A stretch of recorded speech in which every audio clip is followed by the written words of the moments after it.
को भी आमंत्रित करूंगी। तो देखिए संजय राजन जी भी इस वक्त मेरे साथ मौजूद है मंच पर और होली के रंग में दिनेश शर्मा जी भी पूरी तरीके से रंगते हुए नजर आ रहे हैं। और ये सीधी तस्वीरें हम लगातार अपने दर्शकों तक पहुंचा रहे हैं, ये लगातार लाइव स्ट्रीमिंग हो रही है, आप घर बैठे भी इस कार्यक्रम का लुत्फ उठा सकते हैं। और देखिए अब उनका स्वागत हो चुका है, मैं चाहूंगी कि प्लीज आप कुर्सी पे बैठिए और साथ ही साथ अब मैं अपने समूह संपादक संजय राजन जी को मंच पर आमंत्रित करूंगी कि आप उनसे वार्तालाप करिए। होली के रंगों में लोकसभा चुनाव कितना और रोमांचक होता जा रहा है, इस पर चर्चा करिए संजय जी। तो देखिए मंच पर हमारे मुख्य अतिथि मौजूद है, उनके साथ हमारे समूह संपादक। अब समूह संपादक को मैं चाहूंगी कि वो स्टेज को संभाले। Over to you Sanjay ji. नमस्कार दोस्तों, प्राइम टीवी के होली महोत्सव कार्यक्रम में आप सबों का बहुत बहुत स्वागत है। दरअसल मैं जिस शख्स के साथ यहाँ बैठा हूँ वो किसी परिचय के मोहताज नहीं है, लेकिन निश्चित तौर पर मैं चाहूँगा कि अपना परिचय तो दे ही दूँ। 2001 में मैं लखनऊ आया, विभिन्न टीवी चैनलों से होते हुए प्राइम टीवी ने मुझे समूह संपादक की जिम्मेवारी सौंपी है, उसको निभाने की कोशिश कर रहा हूँ। अब चलूँ मैं इस शख्सियत के बारे में जो किसी परिचय के मोहताज नहीं है। डॉक्टर दिनेश शर्मा साहब जब हम लोग 2001 में आए थे तो ऐसा लगता था कि इनका हर समय मार्गदर्शन हम लोगों को मिलता रहा। बखूबी इन्होंने मार्गदर्शन किया हमें मीडिया जगत में कुछ हासिल करने में, हर समय इनका सहयोग रहा। मैं बता दूं कि वो डॉक्टर दिनेश शर्मा जी हैं, जब बतौर मेयर उन्होंने जो कुछ लखनऊ को दिया वो ऐतिहासिक है, इसमें कोई दो राय नहीं है। गोमती के दोनों तरफ सौंदर्यीकरण को लेकर अक्सर डॉक्टर साहब से मेरी बातचीत हुआ करती थी। इनके घर पर हम लोग जाते थे और सर तुलसी की चाय, वो मैं कभी भूल नहीं पाऊंगा। और उसमें चर्चा होती थी तमाम तरह की चीज़ों को लेकर के। इन्होंने किस तरह से आप देखेंगे खाटू श्याम मंदिर से लेकर के तमाम उधर धार्मिक स्थल विकसित किए।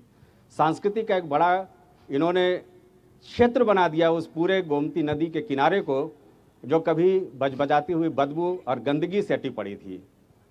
कारगिल स्मारक को भला कौन भूल सकता है।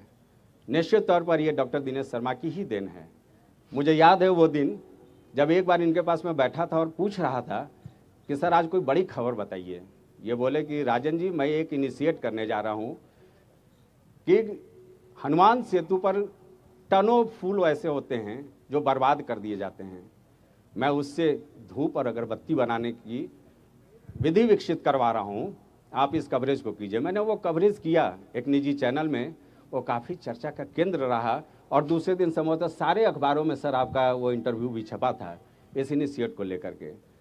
निश्चित तौर पर चुनावी माहौल है सर, चुनाव का महापर्व भी चल रहा है और रंगों का उत्सव भी है। सर सबसे पहले तो जनता यही जानना चाहती है कि इस बार होली कैसे मनेगा आपकी ओर से, क्योंकि आप जैसे लोगों के बारे में लोग जानना चाहते हैं। मैं राज्यसभा का सदस्य हूँ। लोकसभा में मैं चाहूँगा होली अब की बार 400 पार के मनोवृत्ति के साथ उल्लास से मने और होली में लोगों के मन मलैक इन चुनावों में आपसी एकता और सौहार्द में बदले। सबसे बड़े लोकतंत्र को मजबूत करने के लिए लोग जाति धर्म से ऊपर उठ के जो विकास है वही मेरा धर्म है, जो युवा है, महिला है, किसान है, उनकी उन्नति मेरा कर्तव्य है। गरीबी की रेखा से लोग जो नीचे रह रहे हैं वो ऊपर उठें, ये हमारा दायित्व है।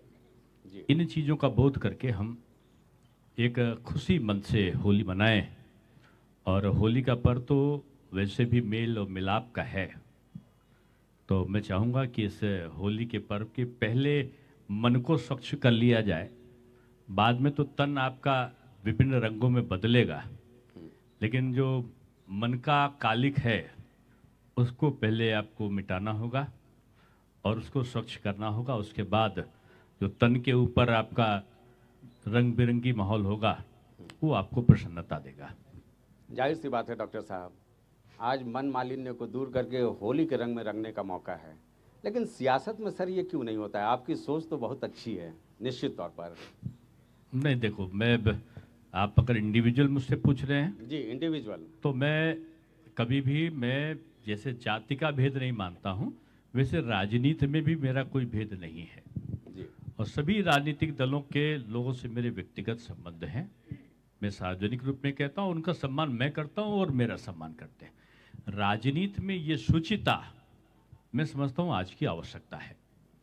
हमारे पॉलिटिकल मोटिव और पॉलिटिकल आइडियोलॉजी अलग हो सकती है, लेकिन यहाँ देश की एकता, देश के समन्वय और विकास की अभी कल्पना है, वहाँ हम सबको मिलकर काम करना चाहिए।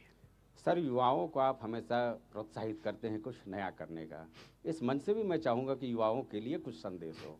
देखिए, युवा को मैं हमेशा, अब्दुल कलाम साहब एक शब्द कहते थे कि आप सपने देखो, और छोटा नहीं बड़ा सपना देखो, और उस बड़े सपने के पीछे तब तक भागते रहो जब तक वो प्राप्त ना हो जाए, तब तक आपको चैन की नींद ना आए।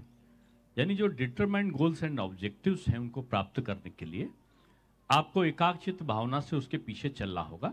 अब ये युग बदलता जा रहा है।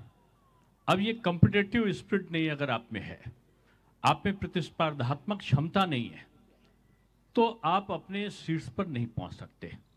तो आप में वो योग्यता को हासिल करना होगा, और उसके लिए आजकल कौशल विकास की तमाम योजनाएं हैं, स्टार्टअप है, स्टैंड अप इंडिया है, स्किल इंडिया है, मेक इन इंडिया है, डिजिटल इंडिया है जी। इनमें युवाओं के लिए तमाम संभावनाओं को आकार दिया गया है जी। और मैं समझता हूँ इससे लाभ उठाने की जरूरत है। आज मुद्रा लोन के माध्यम से, स्टार्टअप के माध्यम से तमाम चीज़ें युवाओं को अपने आप में मिल रही है। तो इन सारी संभावनाओं को वो अपना पक्ष में उसका संतुलन कैसे स्थापित कर ले, ये आज के युवाओं पर निर्भर करता है। और मैं समझता हूँ कि हमारा उत्तर प्रदेश का युवा उस तरफ तेजी से बढ़ रहा है। हमारे 40 लाख करोड़ के इन्वेस्टमेंट आ गए उत्तर प्रदेश में। जी। पहले हम लोग कहते थे कि उल्टा प्रदेश है, ये व्यंग करते थे। मैं नहीं मानता था उसको, लोग व्यंग करते थे।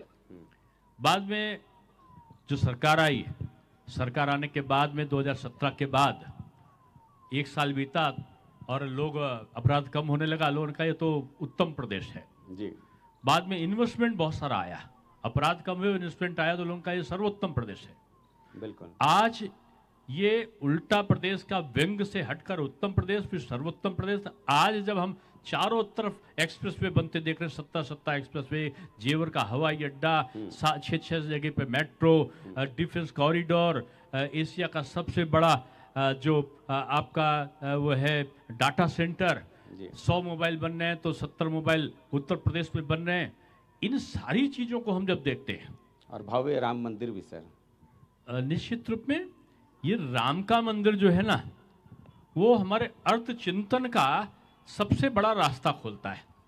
मैं केवल राम मंदिर को नहीं कहता हूं, आपने तो कहा होगा कि धार्मिक परिप्रेक्ष्य में आपने अपनी बात को रखा होगा, लेकिन मैं कॉमर्स का प्रोफेसर हूं जी। और मैं जानता हूं कि दक्षिण के राज्य उन्नत पहले क्यों करते थे। दक्षिण में मंदिरों का एकदम जाल बिछा था। मंदिर आर्थिक साधन संसाधन का भी जरिया होते हैं। जी बिल्कुल। लोग आएंगे, इंफ्रास्ट्रक्चर ठीक होगा, सड़कें बनेंगी, परिवहन के साधन बढ़ेंगे, वहां पर आपको उनकी यात्रियों की सुविधा के लिए आपको इलेक्ट्रिसिटी और तमाम चीजों को जोड़ना पड़ेगा। लोग आके ठहरेंगे, होटल में ठहरेंगे, होटल व्यवसाय बढ़ेगा। मंदिर में जाएंगे तो आपको कहीं माली का बढ़ेगा, कहीं आपका जो है फूल वाला, कहीं कर्मकांड वाला, कहीं जो दुकान बेचते हैं परचून की दुकान उनका, यानी हर तरफ अप्रत्यक्ष रूप में रोजगारों का सृजन का केंद्र ये धार्मिक स्थान है। धार्मिक पर्यटन एक ऐसी चीज है जिससे आप अपने आर्थिक विषय को बढ़ा सकते हैं। जी, वाराणसी भी रिकॉर्ड तोड़ रहा है जिस तरह से वहाँ आप वहाँ की आर्थिक स्थिति को देखो वाराणसी की, जी, कि जहाँ पर कुछ हजार आते थे, आज कई लाख लोग आ रहे हैं। अयोध्या में देखो कई लाख लोग आ रहे हैं। आज वो जो है वो पूरी स्मार्ट सिटी तो बनी है।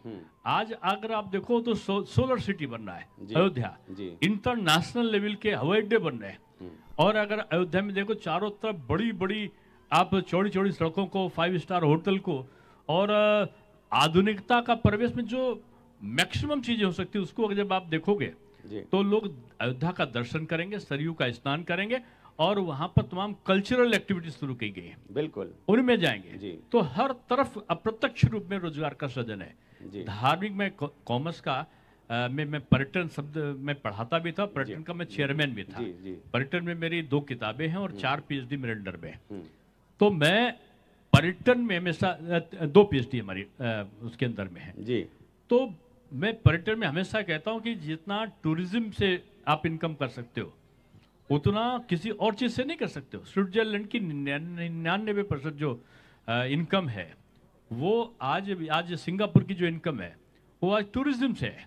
हमारे वहाँ तो धार्मिक टूरिज्म है, इको टूरिज्म है, आयुर्वेद टूरिज्म है, बुंदेलखंड का परिपथ है, बौद्ध का परिपथ है। अगर हम देखें तो योग का सर्किट है। इतनी संभावनाएं हैं उत्तर प्रदेश में बिल्कुल जितनी अन्य प्रदेशों में नहीं है। जी सर, चूंकि आचार संहिता है, बहुत सियासी बातें नहीं होंगी, लेकिन मैं निश्चित तौर पर एक चीज़ तो जानना चाहूँगा कि 4 जून को होली का क्या रंग रहने वाला है? रंग बिरंगी होली का एक रंग होगा जी, और उस रंग का जो केसरिया ताना बाना होगा जी, वो देश की खुशहाली का प्रतीक बनकर सामने आएगा। जी जी, बहुत बहुत शुक्रिया। मैं डॉक्टर साहब का शुक्रिया अदा करना चाहूँगा। मैं चाहूँगा कि मुस्कान जी आ जाएं और कार्यक्रम को आगे बढ़ाएं, चूँकि आचार संहिता है और डॉक्टर साहब ने अनुरोध किया है कि बहुत ज़्यादा सियासी सवाल नहीं होंगे, तो मैं इनका सम्मान करता हूँ। ओवर टू मुस्कान। धन्यवाद दिनेश शर्मा जी इस कार्यक्रम में हमारे साथ जुड़ने के लिए। तो दिनेश शर्मा जी इस कार्यक्रम में हमारे साथ जुड़े थे, मंच पर वो लगातार हमारे साथ मौजूद थे। आगामी 2024 के चुनाव को लेकर स्ट्रैटेजी क्या है, वो होली किस तरीके से मनाने वाले हैं, इसको लेकर भी उन्होंने जानकारी दी है। तो देखिए, एक बात तो तय है कि इस बार की होली बेहद ही दिलचस्प होने वाली है, रोमांचक होने वाली है, क्योंकि जहां एक तरफ देश भर में होली का खुमार, होली का रंग लोगों के सर चढ़ के बोल रहा है, तो वहीं दूसरी तरफ लोकतंत्र के महापर्व का भी इंतजार जोरों शोरों से किया जा रहा था, जिसकी